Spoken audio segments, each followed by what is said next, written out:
کس لیے کیا جا رہا ہے، تو اس طرح سے جو انٹرویو دینے والا ہے وہ بھی اس کی جو ہے وہ اہمیت کو سمجھ جائے گا اور اس کی ضروری باتوں کو، ضروری چیزوں کو سمجھ کر توجہ سے جواب دے گا۔ پھر ہے خفیہ، اپنے سوال نامے پر خفیہ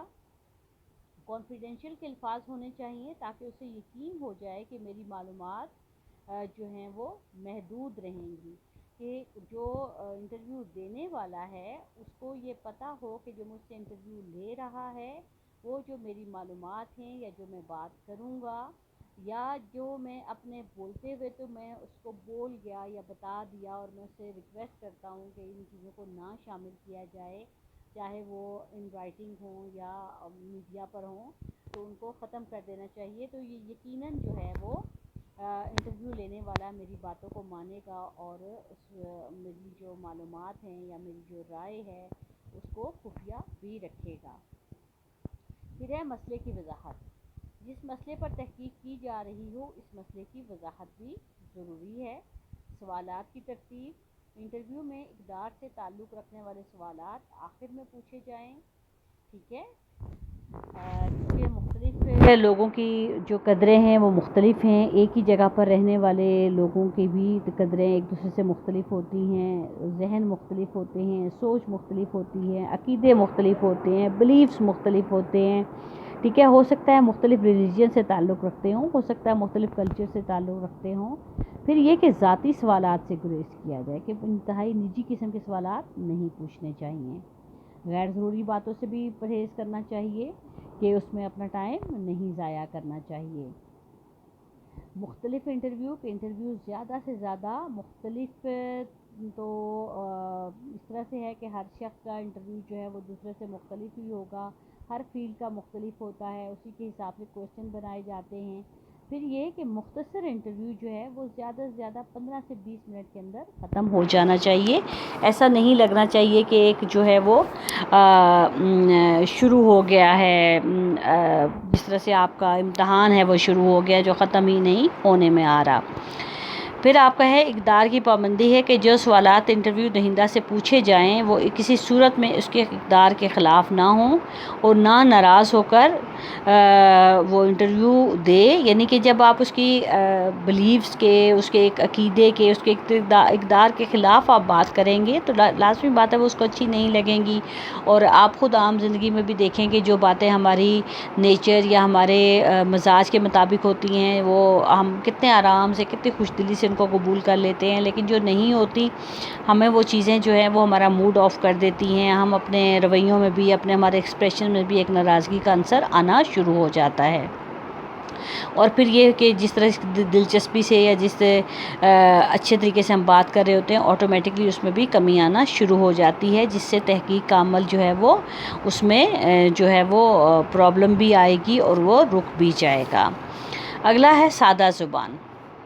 انٹرویو کنندہ اپنے آپ کو اس طرح تیار کرے جس سے اسے زیادہ سے زیادہ قابل اعتماد جوابات حاصل ہوں۔ انٹرویو دہندہ کا معیار زندگی، اس کی زبان، لباس وغیرہ کو ملحوظ خاطر رکھ کر جو ہے وہ انٹرویو کرنے والا اپنی تیاری کرے، اپنا لباس اختیار کرے جس سے وہ اس پر اعتبار قائم کر سکے، اپنی زبان وہ استعمال کرے جو انٹرویو دینے والے کی بھی زبان ہو تاکہ سوالات سمجھنے اور جوابات دینے میں آسانی ہو۔ اب آپ دیکھیں کہ زبان جو ہے وہ ہم دونوں طرح سے اس کو کر لیتے ہیں، کہ زبان جو ہے وہ سب سے اہم چیز ہے، کہ جب ہمیں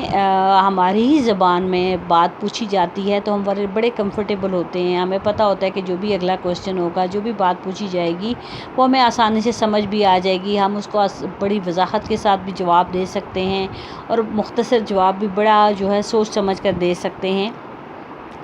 لیکن اگر ایسا ہوتا ہے کہ ہماری زبان ہی سمجھ نہیں آتی یا ہمیں زیادہ تر ورڈز ہی نہیں سمجھ آتے تو پھر ہمارے لیے مشکل ہو جاتا ہے ان باتوں کا جواب دینا۔